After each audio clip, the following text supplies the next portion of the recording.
Hey guys, welcome back to this channel. In this video, I'll be showing you guys how you can create this Free Fire poster on ChatGPT. So you're just going to put in this prompt and you're going to upload a screenshot of your profile and like stats and then your character as well.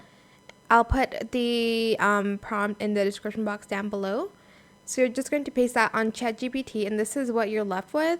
You can also change the color here if you'd like to. But that is pretty much how you can create this poster. Super cool. I hope this tutorial was helpful for you guys.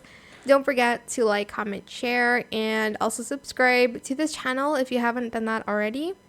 If you have any more questions about this video, just leave it in the comment section down below. I'll try my best to answer them all for you guys. And if you found this video helpful, please click the thanks button as well. That is it for this video. Thank you so much for watching. Bye.